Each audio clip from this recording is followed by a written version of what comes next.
Ba-da-na-na. Ba-da-na-na-na. Ba-da-na-na.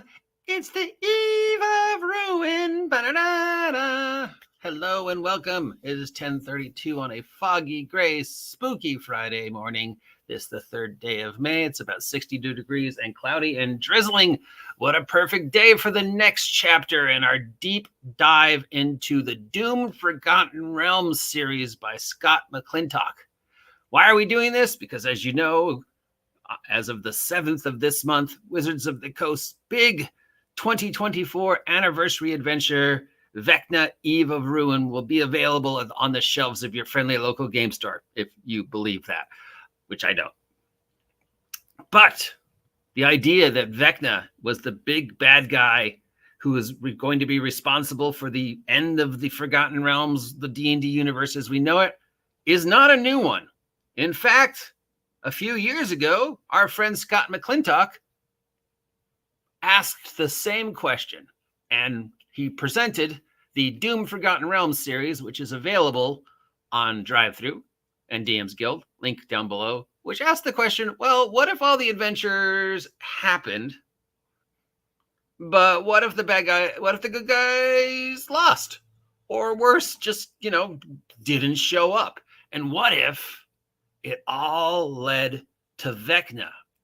So today we're going to look at a little chunk of this. We're going to look at the timeline. We're going to look at Scott's suggested timeline of how each adventure that was published between 2014 till when he released this, 2022, fits into the puzzle to create a reality of the Doomed Forgotten Realms and how it might, compared to what we think we're going to get from the Vecna thing, this is probably better. It feels like Scott spent a lot more time on this, and the Vecna thing, since we already know the plot, we already know the series of events. They've leaked the table of contents. So just between the table of contents and the two videos, you're pretty much, okay, I know what's going to happen. I know where it's going to happen. And I know, oh, look, Vecna loses. So let's take a look at Scott's timeline from the Doomed Forgotten Realms and how the Sword Coast fell, right? So I got these from Scott a while back. He sent them to me to review. He has since added to them. So I have these three. I don't have the two new ones. I need to pick them up. I just love this idea. Like if I was going to run a Forgotten Realms game, 5e game again, I would set it in this timeline. It was when I ended my Tomb of Annihilation campaign, I wanted to run the Forgotten Realms Apocalypse. And I started it. I started it as an Underdark game where they were racing to take control of Zentil Keep since Zast Tam had fallen. But things just went sideways and it just didn't work. But the idea was there, the idea of exploring a post-Holocaust Forgotten Realms. And Scott ran with it, which is why I love the idea. So I'm very happy that he sent me the adventures to look at, and I'm very happy to talk about it. So let's go to the timeline. All right. So Scott's timeline starts with Out of the Abyss. So in his timeline, Out of the Abyss, the events of Out of the Abyss happen first. If you're not familiar with these adventures, I'll give you a quick rundown. So, and these are all in Forgotten Realm timelines. I don't want to tell you that one.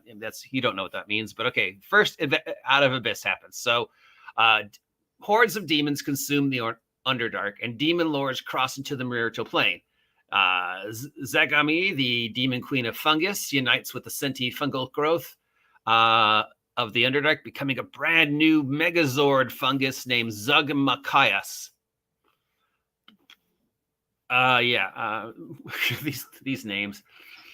The only surviving humanoid civilization are the Mind Flayers, the Drow, and some Duragar. All right, so Out of the Abyss is a kind of a backwards dungeon. It was what I was using for my campaign after I ran Tomb of Annihilation. You start in the Underdark, and you have to fight your way out of the Underdark, So it's a good starter campaign because you start them as like escaped slaves or whatever. I used it as sort of the basis. It gave me a lot of Underdark settings I could use and politics of the Underdark. But basically, it features Demogorgon, and it features the Drow, and it features the politics of the Underdark, and it features Zagatami, the queen of fungi. I added in Jubilex and Jubilex's 2 kids, who of course show up a lot in my slime products. But anyways, yeah, the Underdark's falling apart. The Underdark's been falling apart for a while, as we know. Various factions are seeking control. Demons are trying to break through. The player characters go through a series of events. Oh, look, there's a black obelisk.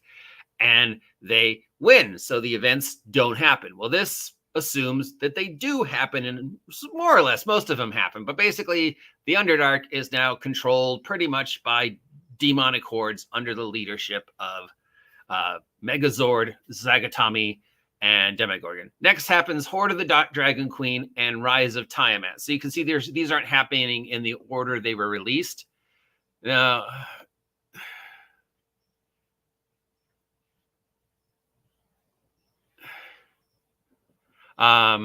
just the order he thinks they happened. So Dragon Queen next. Everybody knows the plot for this one. It's a plot that's been repeated thousands of times through D&D history. Tiamat. All right, so the Red Dragons gather the 5 parts of the Mask of the Dragon Queen and free Tiamat from Avernus, the first layer of the 9 layers of Hells. As thanks for freeing her, Tiamat immediately devours them. Isn't that part of the plot of what's going on in Vox Machina on Amazon? Anyways, basically, yeah, whatever, the adventurers are supposed to stop the bad guys from gathering this thing and releasing Tiamat. Obviously, for whatever reason, they didn't. And then Tiamat just acts as Tiamat. She's like, "Hey, thanks for freeing me, Bubba." "Oh, you're welcome, my queen. Come here, I want to give you a reward." "A reward, my queen?" Yeah. Come here. "Oh, wow, thanks, my queen. What's my reward?" "Gulp." Then Tiamat heads off to kill all her former enemies: the Lord's Alliance, the Order of the Gauntlet, the Emerald Enclave, Baldur's Gate, all the people who have messed with her in the past. Then she says, "I don't want anybody using this mask to get control of me." So she splits it up again and has her various people spread it to the 5 corners of the world. So you take this piece, you go over there, typical thing. Now I don't want anybody to ever be able to use the mask against me again. So go, split it up. Which means that there's a possibility the players could get it again. Now we get to my personal favorite, Tomb of Annihilation. You guys know I love Tomb of Annihilation. Right? Nice, Cat Monroe. Nope, it was planned and they changed it because they could. Too many people figured their plan before they got to it. Scott plan seems like what they originally had planned. I think you're probably right. I don't know. I mean, as I've said multiple times, it was always sort of assumed it was the Black Obelisk. And I remember way back 2014, 2015, when the Black Obelisk, first appeared, people talking about the Black Obelisk. And even back then, people are like, it's Vecna. I mean, I didn't make that up overnight. It's been around for as long as the Black Obelisk is around. And I don't know where it started that people thought it was Vecna. Maybe Wizards said something. But yeah, it was always going to be something similar to this, I thought. But then they changed it to what it is now. So Tomb of Annihilation happens. The death curse succeeds instead of the death curse failing. And even, failing, the death curse was still devastating. I don't think, again, with Tomb of Annihilation is basically Thanos. A large chunk of the population of the planet is gone. They're just not, and they never explored that. There's rarely ever follow-up to adventures. Other than the Fendelver series, Wizards of the Coast never wrote an adventure with the idea that the previous adventure happened. Soulmonger is emptied. Acerasek wins. The Death Purge has killed, 30, 50% of Earth. Turns out it was me. Vecna comes down. With all the other liches out, Zastam is out. Vecna gains control of Zunduntirum. Then the All-Father of Giants shatters the social structure of all giants. We get to the theme of Storm King's Thunder. The stone giants sequester themselves away. The hill giants declare themselves mountain giants and claim a city. The fire giants raised their colossal construct named the Voidonoid. The fire giants were building a giant robot kind of thing that was part of Storm King's Thunder. The Cloud Giants say, screw you, and I'm out of here. The Frost Giants align with the Frost Giant Queen, warping Icedale into permanent winter, rhyme of the Frost Maiden. The Storm Giants head back to the ocean and start living a nomadic life. So basically, the Storm King's Thunder series of events happened in some order. The players aren't there to stop the murders. The players aren't there to stop the giants. The players aren't there to stop the big bad guy from gaining control and separating the giants and becoming the head all. So yes, now we've got, all the possible things that could go wrong going wrong. And Vecna is gaining control of all these powerful individuals. Next is Princes of Apocalypse. So again, you can see Scott's not having them go in the order they were released. He's having them go in the order that made the most sense to him. So the prime elements are ushered into the into the Forgotten Realms. So Princes of the Apocalypse, of course, being a loving homage to Temple of Elemental Evil. Therazadon and the Elemental Evil gods win. They all unite under the Elder Elemental Eye of Therazadon. And then the Cult of the Elemental Eye terraforms huge chunks of the Forgotten Realms into their new world, which they call the Throne of Primordial Unity. So we've got the evil earth elementals, the evil fire elementals, the evil water elementals, the evil air elementals, the demi elementals of steam, the chocolate chip cookie elemental, and they've all taken this huge chunk of the land and turned it into this primordial, basically sigil on earth. They've here 5 different elements all smushed together to create one new primordial mega combination of everything city. Obviously nobody sane could live there. All right, and finally we get to the wrap-ups, and we have Icewind Dale happening, and then the Dragon Heist Dungeon of the Mad Maze happening. So Ariel freezes the north. Icewind Dale, Rime of the Frost Maiden happens. Nobody's there to stop it. The Duergar claim Icewind Dale because there's nobody there to stop it. The giant robot that the fire elementals built succeeds and takes out the 10 towns. And then they of course learn, oh no, the god we were worshiping was actually a different god. It was a devil. And I assume we find out why that's important later on. Then we get the Vault of the Dragon. So, Dragon Heist happens. The bad guys succeed. They steal what they were sent to steal. This allow good guys to get kicked out of Waterdeep and bad guys to move into Waterdeep. Children are sacrificed. The Drow leave Waterdeep. A lot of the elves leave Waterdeep because they don't want to have anything to do with evil anymore. Hallister Blackcloak, the Lord of Undermountain, sees all this going on, and in the infinite wisdom of one of the most powerful wizards on the planet, just decides, screw you guys, and takes all of Undermountain to another universe, which of course now just leaves this huge, gigantic hole in the ground where Undermountain used to be. Along with that, Baldur's Gate and Ethereal are dragged into another plane by the demons, homage to a Paladin in Hell and the funeral in a Paladin in Hell, and a huge chunk of Baldur's Gate getting taken to Hell in a Paladin in Hell. This says, hey, this actually happens. Zariel successfully reclaims the sword of Zariel and destroys it, thus giving Zariel more power.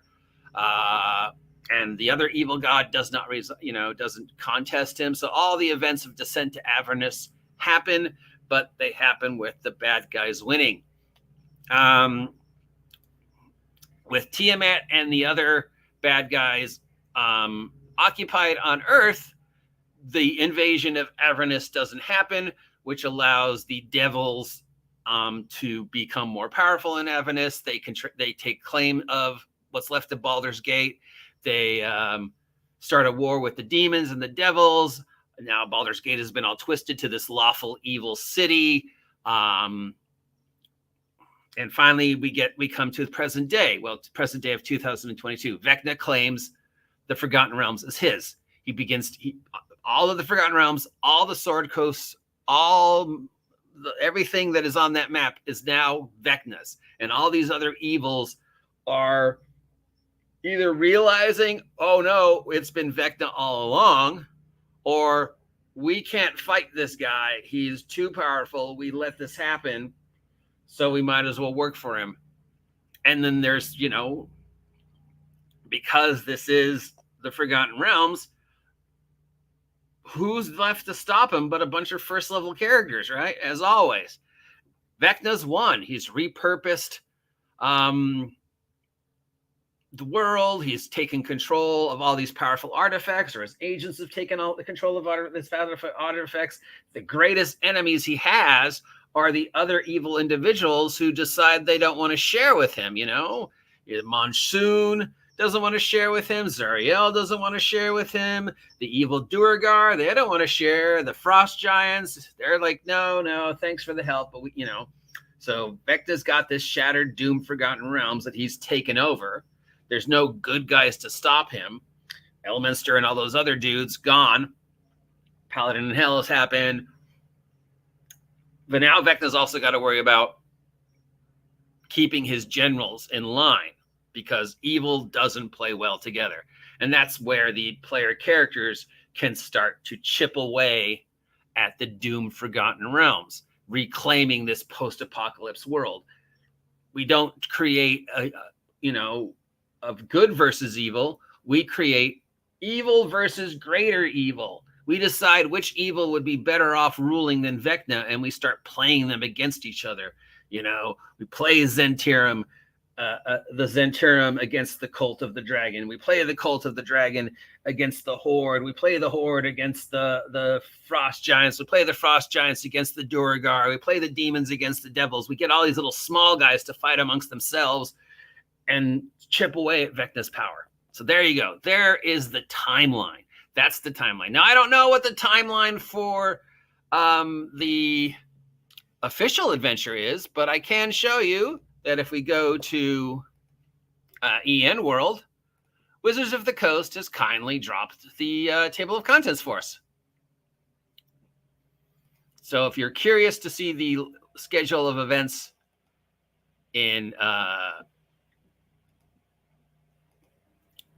so chapter 5 starts on page 5, because the first 4 pages is safety tools, ends on page 15 with just the NPCs explaining what happens, Vecna's history, and why the player characters have been summoned, why they're tied to Vecna. Oh, you don't know why you're tied to Vecna? Well, had you bought the game early, you would have had the DLC extra adventure, and you would know what happened before this, why your fate and Vecna's fate are tied together, and why you're the only ones that can stop him, and why you get to start to 10th level.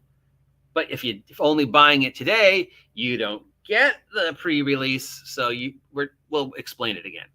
Okay, so then chapter 1 starts on page 17, and it's Return to Never Death Graveyard, and escaping Evernight, and going into a tomb. I don't know. Half of these places, I don't know where they are. I'm assuming they're Forgotten Realms, Ravenloft, whatever. Chapter 2 starts on page 37, age on page 55, where you go to Sigil, and you meet Cass. You fight some things in Sigil. You fight Loth, it looks like.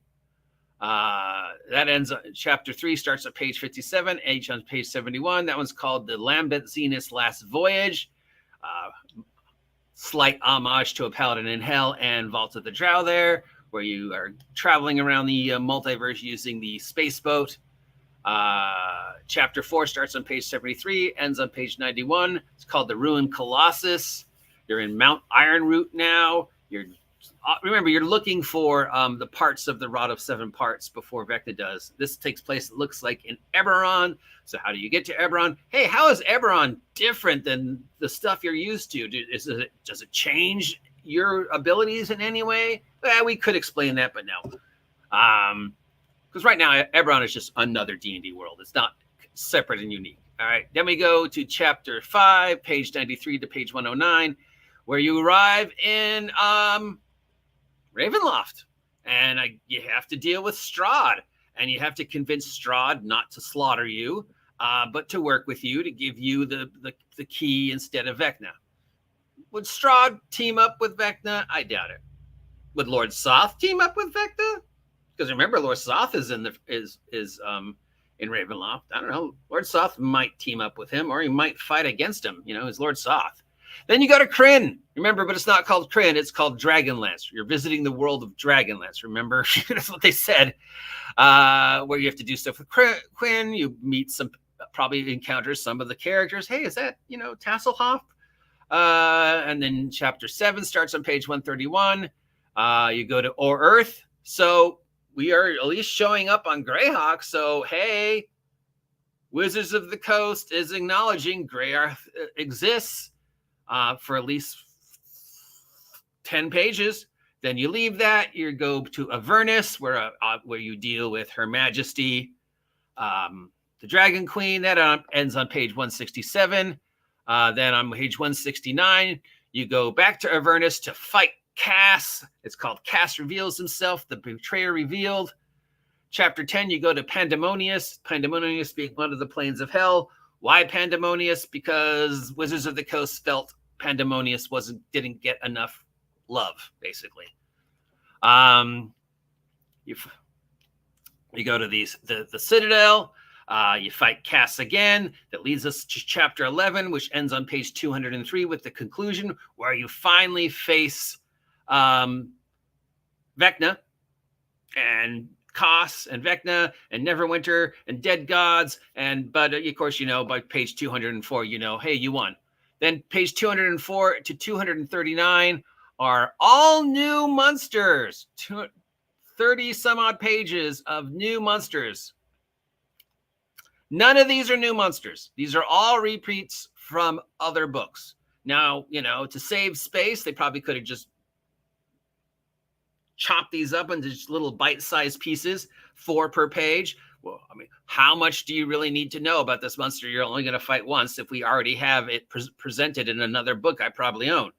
But because it's Wizard, we have to have a bunch of pages and a bunch of art for a bunch of monsters that have already appeared in other product. Then we get from 240 to 254. Who are all these guys? Who's a Sarasek? Who's a Illustrial? Who's Koss? Who's Loth? Who's Soth? Who's Miska? Who's Mordekainen? Who's Strahd? Who's Tasha? Who's Tiamat? And who is Vecna? And then you get the little thingies like maps and thingies on page 256. So that is the entire plot. That is the entire rundown. Now we know basically they've told us the plot. So whose plot's better? So far, just going between Scott's plot and this plot.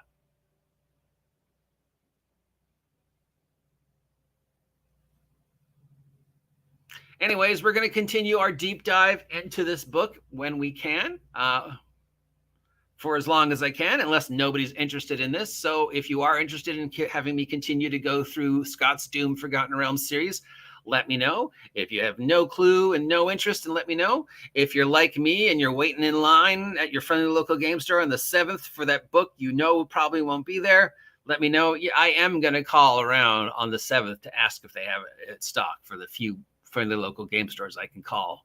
Hey, it says here that that book was released. Did you get it from Wizards? So we'll see what happens on the 7th. Until then, I'm the OG GM. Thanks for sticking with me for a half an hour as we go through all things Vecna. Have a great day. It looks like it's going to rain. And of course, you know what time it is. Oh, Vecna, you're so fine. You're so fine. You blow my mind.